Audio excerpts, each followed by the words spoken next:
Chapter 22 The Sutra of Dependent Origination. This life became intriguing once I realized I was halfway in and halfway out, perfectly in between it all. I think this is what the bardo was all about. Now the birds seemed to be quite cheery today, but who was I? I didn't know if I was a serpent, a jaguar, a hummingbird, or maybe I'd taken the form of an eagle and was looking out through all sorts of eyes. Curiosity will make a mortal wonder, and I'd been wondering so long it became far too serious. I'd been acting like the animals because I hadn't laughed in so long, and I certainly needed it. Now what will make one laugh? Why, I need a good joke. I took some time to think, but my memory was empty, and so I decided maybe it was time to smoke. Oh, I took a toke, and there the herbs burned. Now what was I doing again?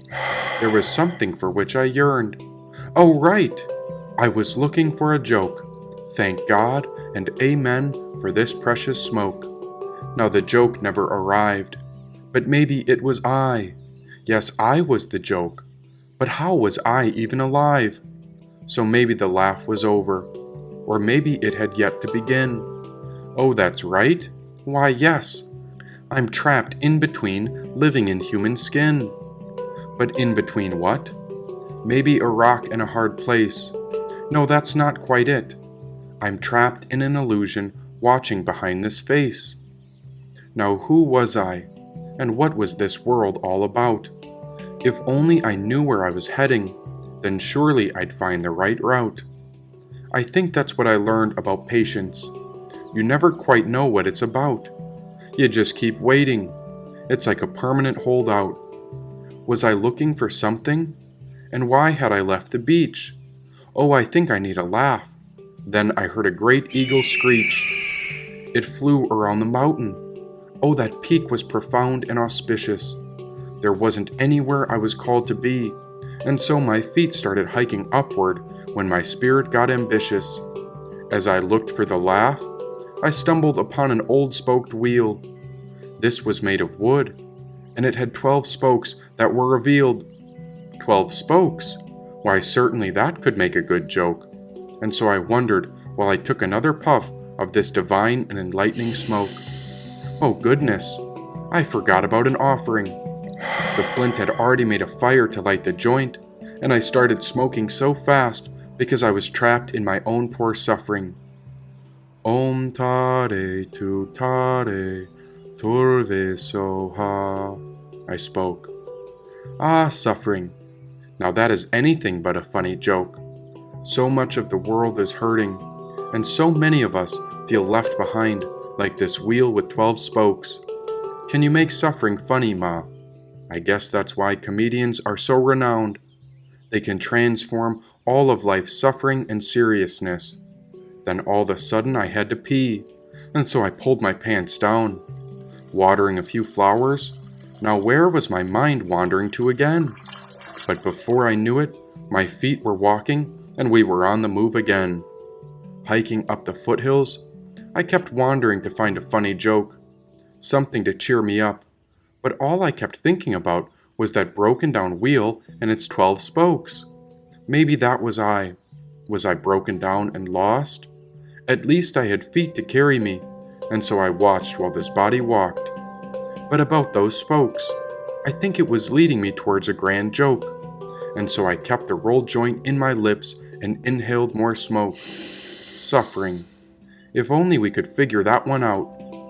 It seemed to be the grandest issue in the entire world that no one could figure out. Well, surely it begins with something simple. There must be a map to deliverance. Then I heard my intuition awoke. The first spoke is ignorance, much like a feeling of aversion, not seeing things properly. And so you can imagine this like a blind person, she said. Aha! Wait. Ah, so. Did I hear that correctly? Now how did it know? There was no answer, but I followed this path along, as if each step was a drumbeat, and this hike was my song.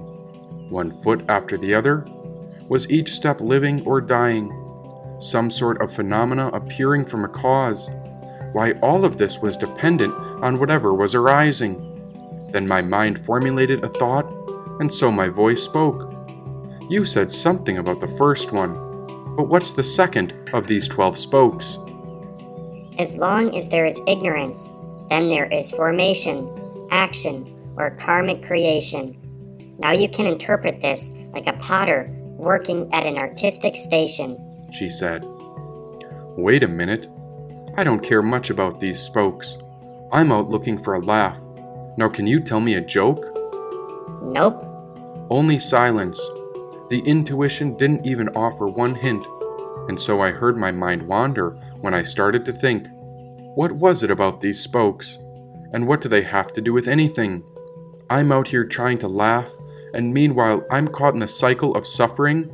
That's what the spokes are about. These are the 12 links of dependent origination.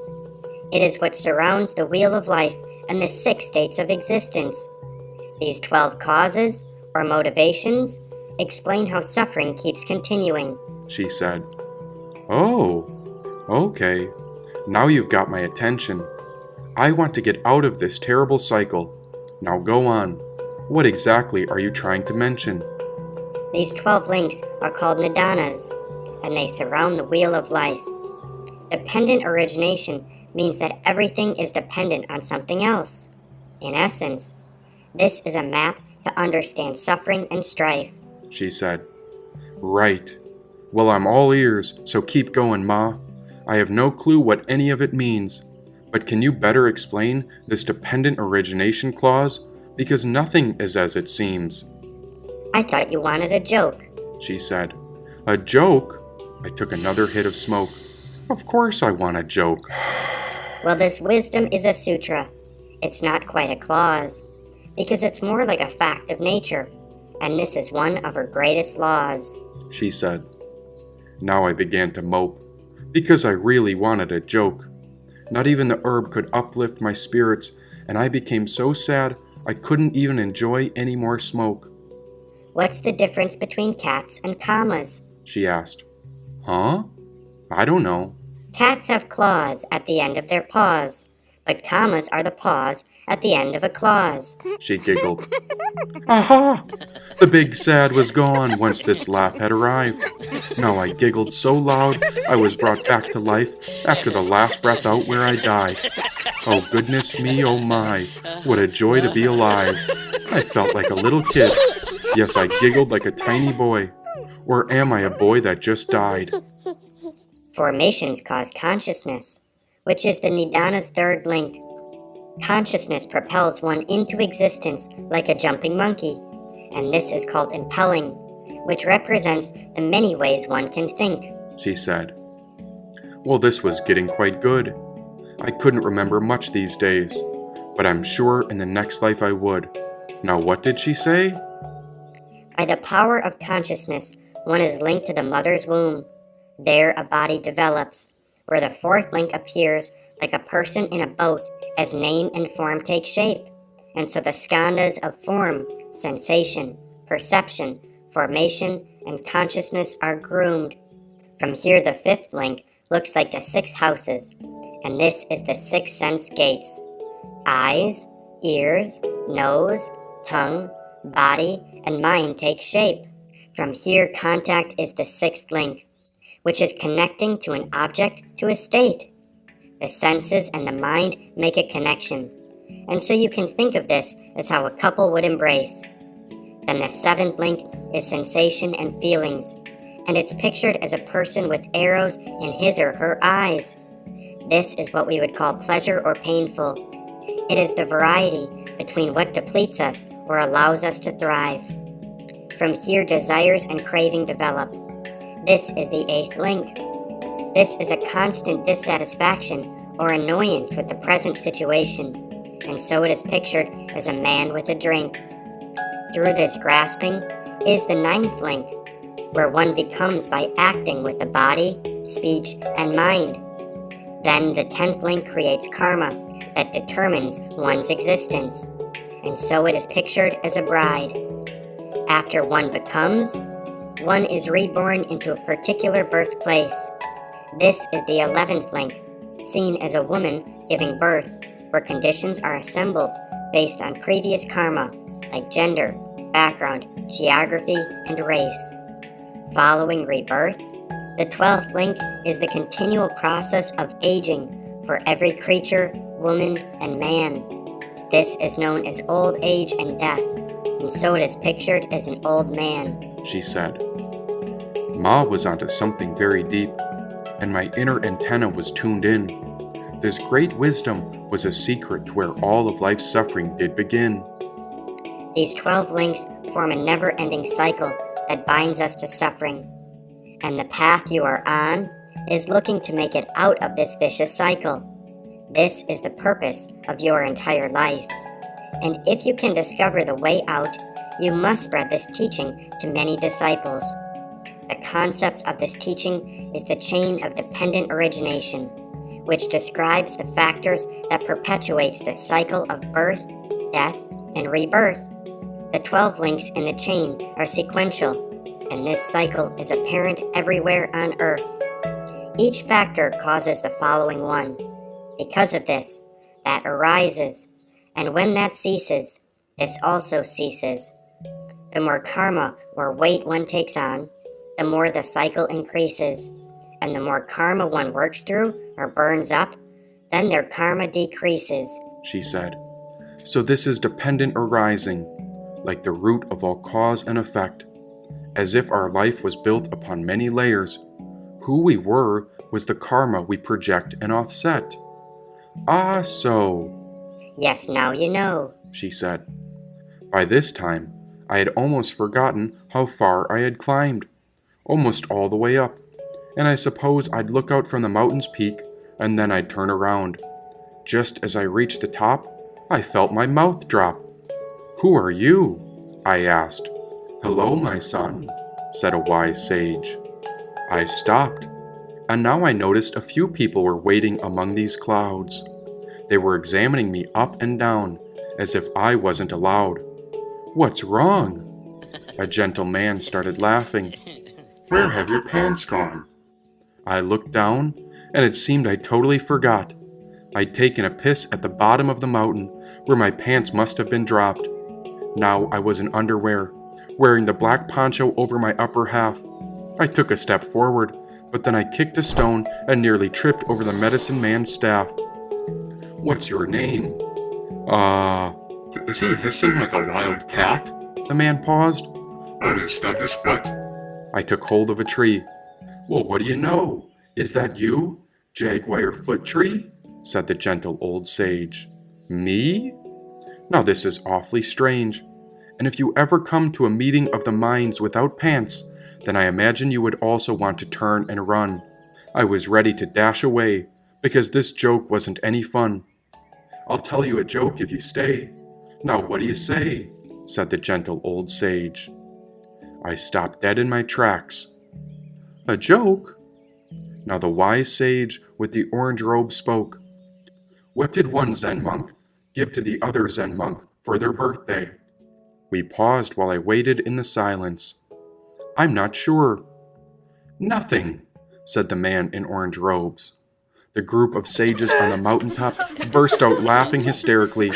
These men and women were strange, and that joke was a total mystery. Why aren't you laughing? Isn't that funny? Asked the sage in the orange robe. I'm not a Zen expert, I told him. Oh, well, I've got the beginner's mind too. So how about another joke? Now he paused and looked to everyone before he spoke. Someone sent the Buddha a gift box tied with a ribbon. Buddha opened it to find it empty. Aha! Just what I wanted. Nothing, the Buddha said. The men and women on the mountaintop burst out laughing again. Nothing? Why are you so serious, my boy? Doesn't it make you want to smile? Asked the sage. Again, I didn't understand the humor or what games they had come to play, and so I turned to walk away. Oh, but you must stay, he asked. I wasn't sure, and so I hesitated. Why don't you tell us a joke then? He paused. You're from the West. Then how about a joke about sports? Okay. I really took some time to think of something good. These beings seem to be Buddhists after all, and so I said, "What did the Buddhist say to the pizza vendor at the ball game?" Everyone looked on with curious eyes. "Make me one with everything." Aha! But this time no one else seemed to find it funny. I didn't understand these people in orange robes at all, but I'd gone through quite the trial, and I hadn't come up with such a good joke in quite a while. Some confusion arises from a misunderstanding of the Buddhist teaching of dependent origination, or dependent co-arising. The teaching that all phenomena, including all beings, are one of a vast web of dependencies. Things come into and go out of existence because of conditions caused by other things. Yet Buddhist teachers point out, however, that although our existence depends on and is conditioned by other things, we as individuals are still responsible for ourselves and our actions. By oneself is evil done, and by oneself is one made pure, said the Buddha. Huh? Well, at least he's smiling. That's it. Humor, my boy. Oh, we can't forget about all this joy, said the old sage. Now his friend stepped forward and whispered in the old sage's ear. Then he pointed at me, but he spoke in a whisper that I couldn't quite hear. What's going on? There was a great pause, and now it became quite serious after my joke. The main man in the orange robe took a giant breath in, and then he spoke. Before we continue, we must know what happened to your pants. This is a very important matter we're discussing on Mount Meru, so you couldn't have arrived here by chance, said the old sage. Mount Meru? I thought this was Mount Zion, and so I scratched my head. Shouldn't I tell them about my journey, and how I think I might have been dead? Oh, but that's no excuse, and so I thought I'd tell them the truth instead. Go on. Now why would the man wearing all black remove his pants? Said the sage's right-hand man. This sounded like the start to a good joke. My pants. Well, I guess I was never that attached to them. Both men's eyes opened wide. Their shoulders relaxed before they started laughing so loud I thought one of them might cry. Perhaps you're right, my boy. Why isn't attachment so absurd? He paused. Or maybe those pants were never yours. We all laughed even louder. Then a moment later, his facial expression changed when an intense seriousness appeared. Ever realize the Sutra of Dependent Origination? This is something you certainly must have heard, said the old sage. This was awfully suspicious, as if he could hear the journey that had taken place in my head. Maybe I wasn't even here. Maybe I dreamt I was on a mountaintop where I was already dead. Now he walked towards me and retraced my footsteps where I tried to run away when he focused in on my eye. I see you took steps, he paused. Then you're the one called 9 Strides. Oh, I don't know. Then what's your name? I took a deep breath in. Why, now I was aware that I had arrived, but why couldn't I remember my own name? I shrugged my shoulders, and it didn't seem to bother anyone at all. I've been given many names, and so you may call me whatever you like. Who I am is no one special, but rather the empty air and I are very much alike. Precisely, said the gentle sage. That is why you are called. If you're not attached to a name, then there is little identity you cling to. O son of noble family, what have you gone through? If you found this gathering, then something has led you here beyond luck or chance. Why, look at you, my boy. You're not even attached to your own missing pants. Do you remember when I spoke about an antenna? As if my brain and body were like a generator? Well, I was like a piece of cat shit in a great garden compared to these gentle meditators. I was aware of their knowledge, for their subtle bodies glowed before my eyes. I could see that these men and women escaped the trap of suffering. Of course, they were the most wise. Your arrival is timely, and you are certainly quite strong. The real question is, why have you come? We must first know if you indeed belong, asked one of the female sages. Now I really had to think. How could I explain what led me to this peak? There was something I was pursuing. Why, yes, there was something I had come to seek. I can't remember much, but I do recall where my journey came to start. I ran from an order when my entire world fell apart. Much has happened since then, and I've lost far more than I've ever gained. But the further I continue on, I seem to be stuck in between living and dying, a bardo between sane and insane. Each day presents a challenge, and why not long ago I left on a quest to become a man. I had to heal my immature boy psychology, and that came from my intuition's plan. I learned all this from a sacred site, and so my intuition spoke of an awakened man named... Well, I forgot, because I never did well with names. The Buddha? He asked. Sure, why not? But my whole purpose is to build a great pyramid upon my boy psychology. A stupa, he said. A what? Now these men and women were curious about me, and they were all looking into my eyes. Hey, tell me what's going on now. Am I alive, or did I die? You're exactly where you need to be. You've gone exactly where you were meant to go through, said the gentle sage. And who are you? The other beings bowed to this man, and I followed their lead. The central figure was a holy man, and so I humbled my ego and took heed. The pyramid you are building is within your soul. Place these verses as an offering in that sacred temple called a stupa. And the being you called the Awakened One is known as the Tathagata, who is the Buddha, he said. At once I heard a bell, as if a great prayer or offering was set to begin. I felt a great connection to these beings, and it was growing out from within. This is the Sutra of Dependent Arising. Homage to all Buddhas and Bodhisattvas. Thus I have heard.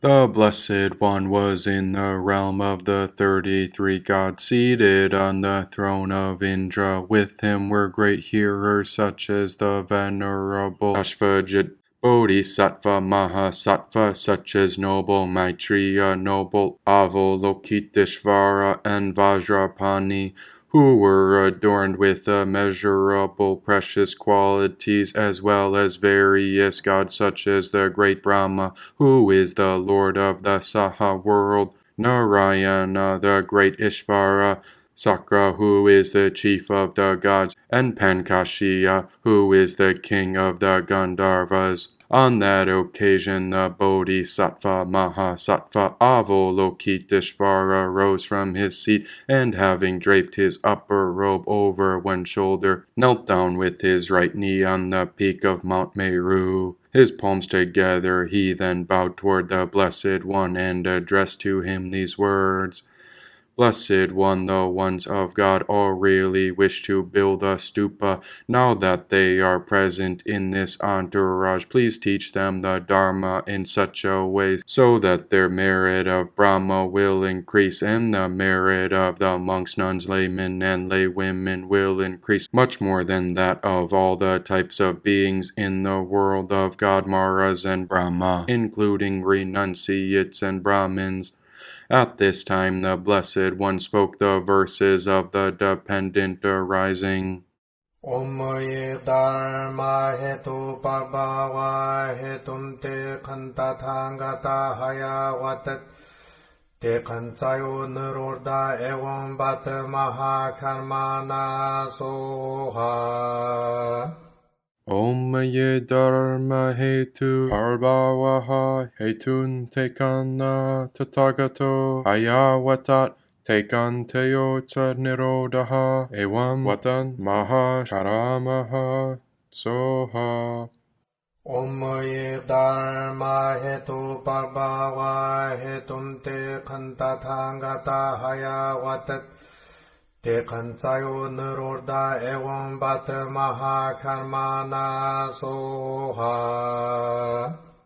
which translates as, all phenomena that arise from causes the Tathagata has taught their cause, and that which is their cessation, thus has proclaimed the great renunciate. Avalokiteshvara is like this. This dependent arising is the Dharmakaya of all the Tathagatas. A person who sees dependent arising sees the Tathagata. Avalokiteshvara, if a faithful son or daughter of noble family who has built in an uninhabited place a stupa, even one no bigger than a gooseberry fruit, with a central pillar the size of a needle, and a parasol the size of a flower of the baku tree, inserts into this verse of dependent arising, which is the Dharma Dhatu, he or she will generate the merit of Brahma. When such persons pass on from here and die, they will be reborn in the world of Brahma. When they pass on from there and die, they will be reborn with fortunes equaling those of the God of the pure abodes. After the Blessed One has thus spoken, the hearers, the Bodhisattvas, the whole assembly, and the universe of God, humans, asuras, and Gandharvas rejoiced and praised his words.